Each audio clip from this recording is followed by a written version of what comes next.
네, 안녕하세요. 정상론술입니다. 자, 오늘은 2025학년도 홍익대학교 인문계열 언어논술고사 두 문항 중에서 첫 번째 문제 1번 풀어보겠습니다. 자, 과목은 국어, 독서, 화법과 작문, 언어와 매체, 그리고 도덕 중에서는 생활과 윤리가 나왔고요. 통합사회와 사회문화 정치와 법이 고루 반영되었습니다. 60분이고요. 문제 읽겠습니다. 문제 1. 가해 범주에 대한 두 가지 관점이 나오네요. 다음으로 나다라의 필자가 쓰는 현상이 어떤 관점으로 설명되는지, 그러니까 가해 범주를 가지고 나다라를 이야기할 거예요. 그런데 그게 어떤 관점인지, 그 관점은 요 가해 관점이죠. 설명되는지 그거 하나 쓰고요. 그 이유가 뭔지 쓰고 이렇게 쓰는 겁니다. 여기까지. 그런데 성격은 비판적으로 쓰라네요. 뭐를? 다와라는. 그러니까 다와라에는 뭔가 비판해야 될 문제가 있는 거죠.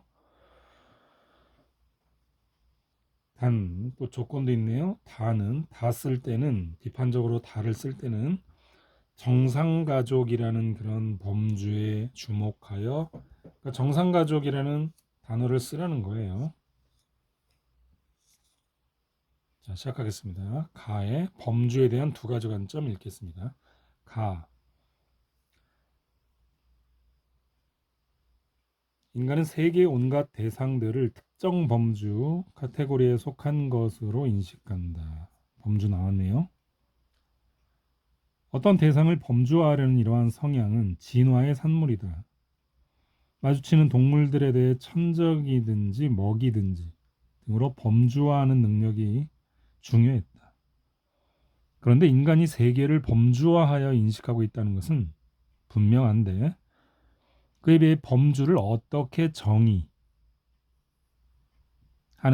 대해서 관점 두 가지 관점을 바탕으로 하라고 했으니 두 가지 관점이 나오겠네요. 첫 번째가 고전적인 관점이다. 그 관점에서는 범주란 엄밀하게 정의되고 상호 구분되는 개념이네요. 범주에 대해 다음과 같이 가정하는데, 첫째, 하나의 범주는 그 범주 구성원들 모두가 공유하는 본질적 자질, 속성에 의해 정의된다. 또 둘째, 본질적 자질 집합을 모두 소유한 그런 구성원만이 속할 수 있다. 셋째, 그 범주의 모든 구성원이 똑같은 본질적 자질이 공유돼야 그 위치, 위상이 동등하게 평가받는다고 그랬고요. 넷째, 그 본질적 자질의 유무를 통한 경계를 분명하고 엄격하게 파악한다. 그러니까 엄밀하게 정의하는 거 맞네요.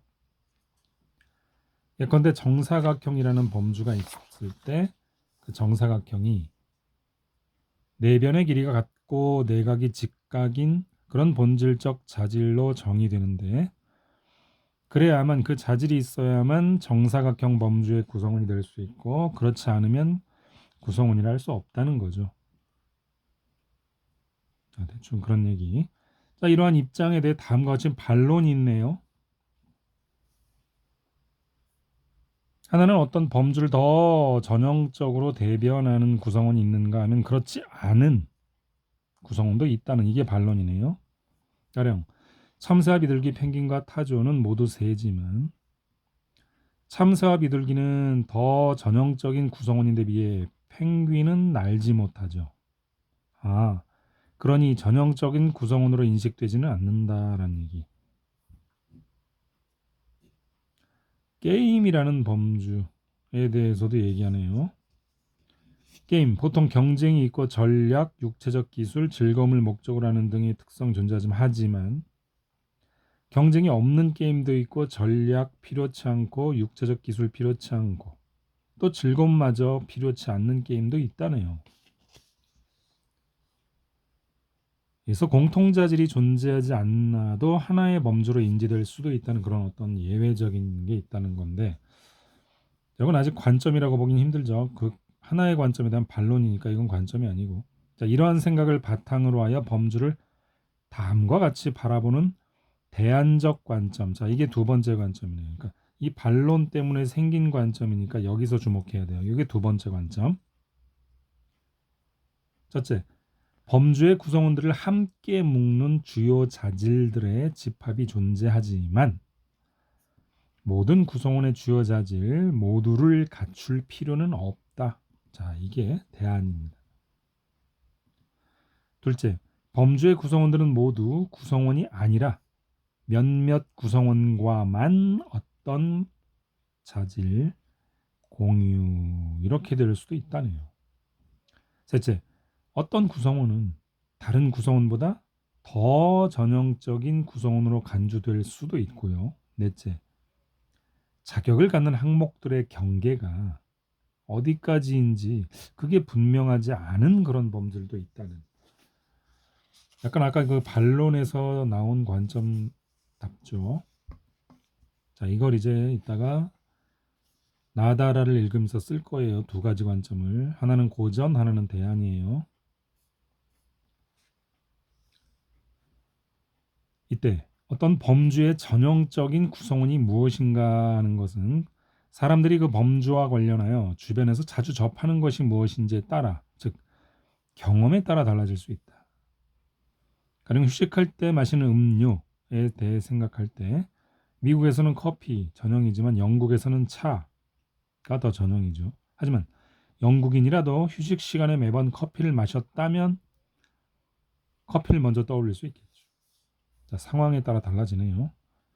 자, 그런데 예컨대 A라는 국가의 국적을 보유한 사람들이 게으르고 책임감 없으면 그런 경우를 몇 번 경험한 사람은 A라는 국가 국민이 모두 게으르다는 고정관념을 가질 수 있겠네요. 이런 고정관념은 그 범주에 대한 차별로 이어지네요. 자, 이게 문제네요. 우리는 편견을 버리고 사람들의 삶의 다양성을 인정해야 하는데 이는 범주의 성격이 어느 한 가지로 정의되지 않을 수 있음을 염두에 두어야 한다는 얘기를 하고 있습니다. 이제 이게 대안적 관점과 관련돼 있죠. 자, 이제 나다라를 읽겠습니다. 자, 한국어의 단어네요. 몇 가지 기준을 바탕으로 하여 여러 품사로 분류된다. 자, 이게 바로 이제 분류가 되는 거죠. 단어가 문장에서 쓰일 때 어미와 결합하여 형태가 변하는가 아닌가. 단어가 문장 안에서 어떤 기능을 하는가. 또 단어가 다른 말과 어떤 방식으로 결합하여 쓰이는가 등이 품사 분류 카테고리의 주요 기준이 된다. 예컨대 명사라는 품사에 속하는 단어들은 형태가 변하지 않는다라든지 주어 자리에 올 수 있다라든지 또는 조사와 결합할 수 있다 이런 식으로 또 앞에는 관형어가 올 수 있다 이렇게 훌륭한 같은 관형어 다른 명사 앞에 놓여 뒤에 있는 명사를 꾸미기도 하네요. 이렇게 꾸미기도 하네요. 자, 그렇게 해서 속성을 바탕으로 명사로 분류된다. 한편 관형사라는 품사에 대한 속하는 단어들은 쓰일 때 형태가 변하지 않는다. 명사를 꾸며준다. 조사와 결합하지 않는다. 이렇게 또 자립적으로 주어 자리에 올 수 없다. 자, 이거 말이 안 되죠. 주요 속성을 바탕으로 하여 관형사로 분류된다. 그렇게 해서 명사 사람과 관형사 허는 그런 속성들을 잘 보여준다. 자, 근데 이제 그 예외를 들 거예요. 그렇다면 간이 화장실 이거 어떤 품사일까? 특히 여기서 간이는 한자어인데 간단하고 편리. 자, 먼저 이 단어는 많은 격조사와 결합할 수가 없어요. 명사는 조사와 결합할 수 있어야 되는데 없어요. 관형사의 특성을 보인다. 예를 들면 이렇게 안 되죠. 간이의, 간이의 안 되죠. 그리고 이 명사는 관형사의 특성을 또 보이네요. 자, 간이가 필요하다. 이거 안 되죠. 자, 한편 간이의 특정 격조사가 결합하는 경우도 있네요. 명사의 특성을 보이기도 해요. 자, 그래서 간이로 이렇게 격조사. 성, 용 등 결합하여 복합어를 이루는데 간이성, 간이용. 자, 이는 명사가 가질 수 있는 속성인데 비해 관형사는 가지기 어려운 속성이다. 한 가지로 정의되기 어렵네요. 이 분류는. 자, 이렇게 해서 나가 나왔고, 다 우리나라에서는 지금까지 많은 미혼모 자녀들이 해외 입양이 진행되었다. 흔히 해외 입양이 한국 전쟁 직후 오갈 곳 없는 전쟁고아들을 대거 선진국으로 보낸 일이라고 알고 있는데 초고속으로 발전하던 1980년대에 가장 많았다. 대다수는 미혼모 자녀들이다. 자, 국내 입양이 늘어난 요즘에도 달라지지 않았다. 2020년에도 국내와 해외를 모두 포함해 90.9%가 미혼모 자녀들이었으며 미혼모 자녀들이다. 그 미혼모가 양육을 선택하지 못하고 아이를 포기하게 된 이유로 출산은 가부장적 가족제도의 테두리 안에서 일어나야만 정상이라고 규정하는 한국의 가족주의, 바로 이게 고전적인 범주화죠. 그래서 결혼을 매개로 구성된 가족 형태가 이 정상가족의 범주. 자, 이 정상가족이라는 말에 다에 있는 이 단어를 써야 된다고 아까 그랬죠, 문제에서. 이게 정상가족 범주 요거. 이 밖의 형태는 정상가족이 아닌 것으로 간주되어 제도적 사회적 차별에 시달린다는 얘기를 하고 있습니다. 자, 이제 라를 읽겠습니다. 라. 한국의 언론 매체는 정신질환이 원인이 된 범죄, 자살, 가정 파괴 등 사회적 부작용이나 부정적 결과에 초점을 맞추길 좋아한다. 악의적 의도가 있다기보다는 선정적인 뉴스가 잘 팔리는 그런 언론의 속성 때문이라고 봅니다. 예를 들어 화재가 발생했는데 소방당국은 방화를 의심하고 조사 과정에서 빠지지 않는 게 바로 그런데 정신병력 여부다. 자, 브리핑에 참석한 기자가 묻는다. 정신질환이 있나요? 예. 이때 조현병 정신병력 여부를 기사 제목에 굳이 집어넣으면 방화 범죄는 정신질환자 범죄로 뒤바뀐다. 자, 이렇게 되면 어떻게 됩니까? 포털 사이트 메인에 소개되고 수백 수천 개의 댓글. 자, 이렇게 된다고 하네요. 그래서 이런 뉴스가 반복되는 것은 사람들이 정신질환자에 대해 어떤 이미지를 먼저 떠올리는지에 영향을 미칠 수 있다. 여기에서 더 나아가 일부 사람들은 모든 정신질환자는 범죄를 저지를 가능성이 더 높다. 자, 이런 고정관념이 생기죠. 2021년 보건복지부 건강보험공단이 낸 연구 보고서에 따르면 2019년 총 인구 중 범죄자는 3.1% 수준인 반면 정신질환자 가운데 범죄자 비중은 0.2% 수준에 불과하다는 고정관념을 일단 얘기해 주고 있습니다. 자, 그렇다면 써보겠습니다.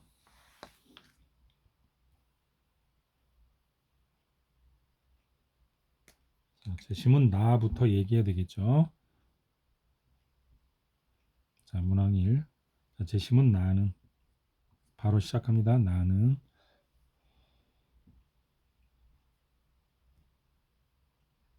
간이가 바로 그 예외적인 단어였었죠. 자, 간이와 같은 단어가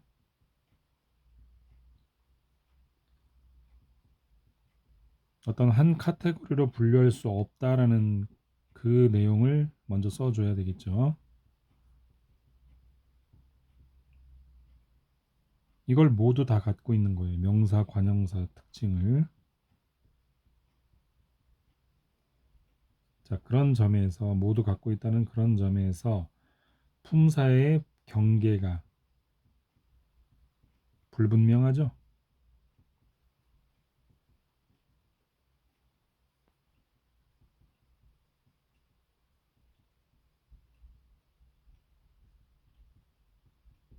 지금 가글을 따로 요약하지 않은 이유는요. 나다라가 중점적으로 제시되면서 거기에 가글이 집어넣어질 거니까요. 가글을 따로 요약하지 않는 겁니다. 자, 계속해서 사람, 이제는 이제 구체적인 근거를 들어주는 겁니다. 사람 또는 헌, 이렇게 명사와 관형사를 아까 나글에서 봤었죠. 자, 이러한 명사와 관형사 범주의 전형적 구성원인 단어가 있는가 하면,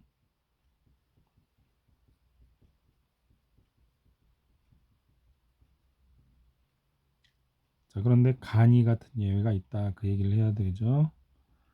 자, 간이처럼,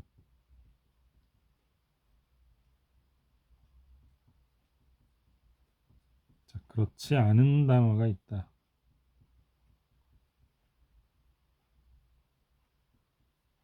단어가 조금 이어서 써볼까요? 단어가 있으므로 이는 범주의 대안으로서 잘 예로 든 거죠. 범주에 대한 대안으로서, 대안적 관점이다, 그 얘기예요.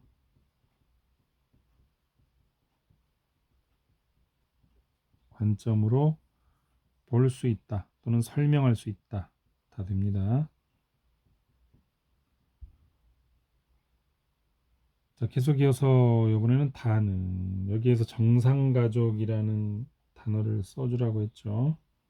그래서 첫 줄부터 바로 그걸 써주는 거예요. 정상가족. 자, 다는,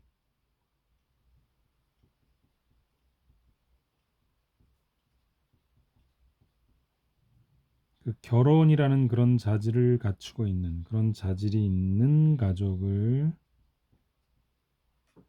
정상가족으로, 자, 써주는 거예요. 아까 써주라고 했었죠. 정상가족으로 쉼표하고, 근데 그 외에는 비정상으로 간주하는 그러한 사회적 현상을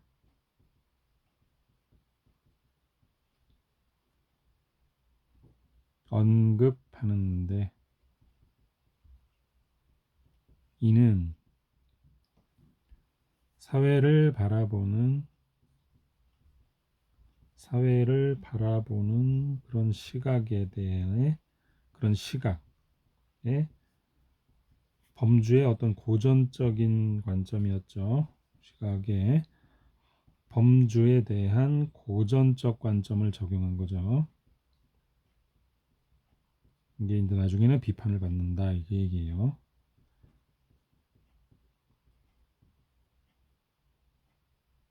작용하였다, 간단하게 이렇게 끊습니다. 즉, 곧 범주의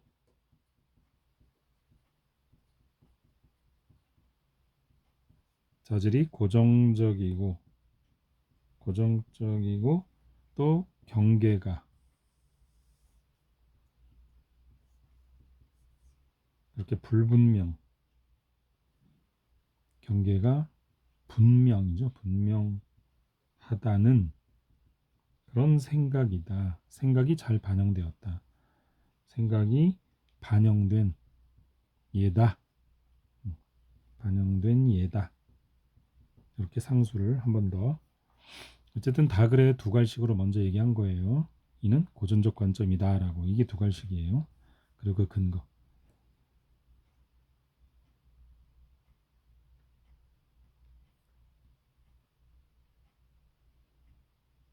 자, 이는 또 근거. 미혼모 가정 얘기를 들었죠. 예를 들었죠. 자, 미혼모 가정의 그런 차별로 이어지기에 이어짐으로 또는 이어지기에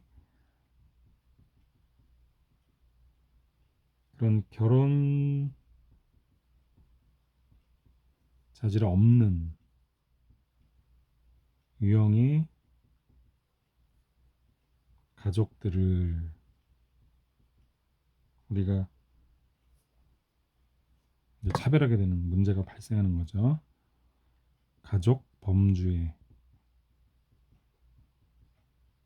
포함해야 하는 그런 관점이 필요하다는 거예요. 바로 그게 대안적 사고, 대안적 관점이 필요하다. 이렇게 써주면 이 전체 문제의 논지에 맞죠. 점이 필요하다.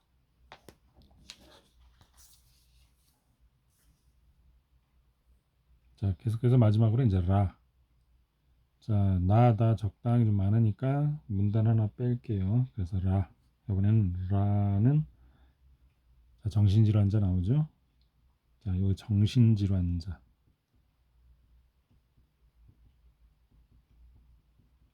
요 범주의 전형이 만들어지는 그런 과정, 언론에 의해서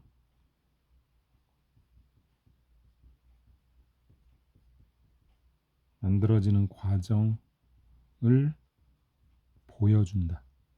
뭐 설명한다 해도 되고, 근데 뭐 보여준다가 좀 더 적당한 것 같아요.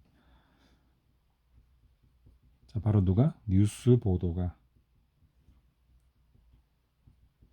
이런 뉴스 보도가 이런 정신질환과 같은 범죄, 정신질환자가 범행을 저지를 수도 있지만 아닌 사람도 있잖아요. 그럼 정신질환과 범죄를 일단 무조건 연결시켜 보는 거죠. 뉴스가. 자, 그렇게 연결 지어야 이제 사람들이 많이 본다는 거죠, 뉴스를. 자, 그러면 사람들은 그런 경험에 입각하여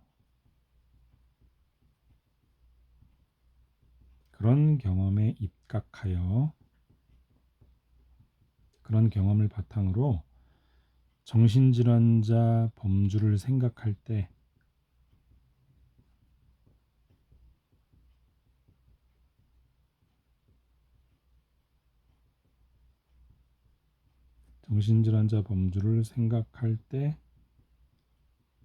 뭘 떠올리겠습니까? 아, 범죄를 저지를 수 있는 사람이구나. 범죄를 먼저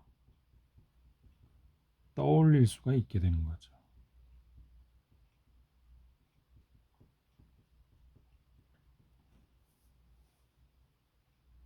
자, 이게 바로 고전적 관점이에요. 자, 이는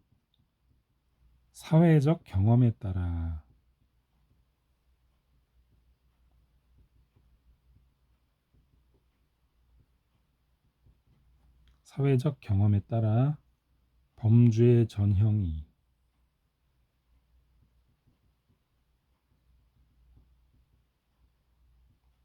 달라질 수 있음을 보여주는 거죠.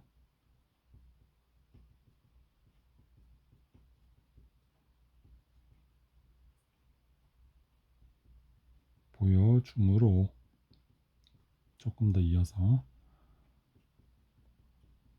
그래서 범주에 대한 대안이 필요하다. 대안적 사고가 필요하다. 즉 대안적 관점이 대안적 관점의 설명과 관련된다.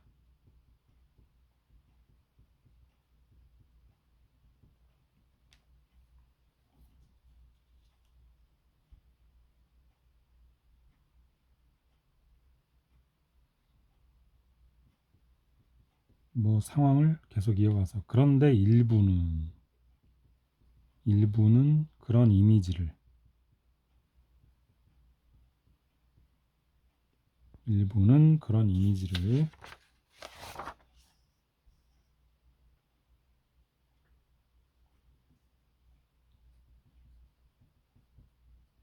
정신질환자 범주, 정신질환자 범주 전체 일반화시키죠. 이게 고전적 관점. 일반화시켜버려서 이들은 정신질환자 범죄를 저지를 가능성을 더 높이는 거죠. 가능성이 그런 높다, 높을 거야 라는 그냥 고정관념일 뿐이죠. 고정관념을 갖기도 한다. 경험에 따라서 그때그때 판단해야 되는데, 자, 이런 사고는 이제 위험하다 이거죠. 우리 사회에. 자, 이런 사고는 그래서 구성원 모두가 같은 속성을 갖는다는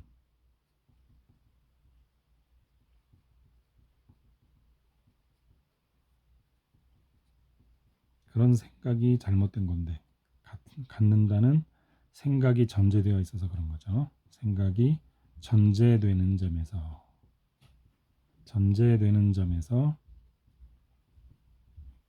범주에 대한 고전적 인식이다.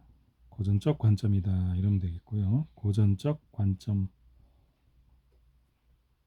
속한다. 자, 이러면 문제가 발생한다. 그것까지 써주는 거예요. 자, 이는 정신질환자 전체의 차별로 이어질 수 있기에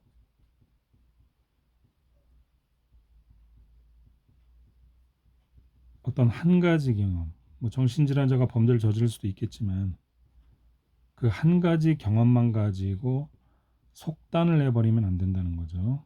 정신질환자들은 다 범죄자야 이렇게 그렇게 속단하지 않고 말고, 자, 범주 구성원의 성격이 다양함을 생각할 필요가 있다. 이게 바로 대안적 사고, 대안적 관점.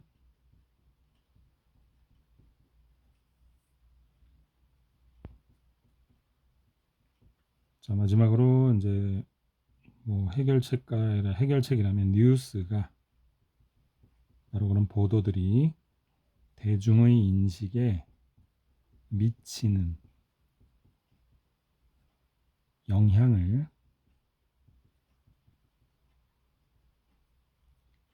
좀 생각하고 고려하는 그런 생각하는 대중의 인식에 뉴스가 큰 영향을 미친다라는 그런 생각을 좀 하는 그런 미디어, 그냥 미디어 전체로 추상명사로 갈게요. 미디어의 사람처럼 미디어의 윤리적 태도가 문제는 없습니다. 미디어의 윤리적 태도가 필요하다. 이렇게 해서 1번 문제 마무리 지으면요. 요게 처음에 우리가 보았었던 그 800자 내외가 되는 겁니다. 자, 혼자 힘으로 꼭 써보시고요. 다음 기회에 2번 문제를 마저 풀어드리겠습니다. 수고하셨습니다.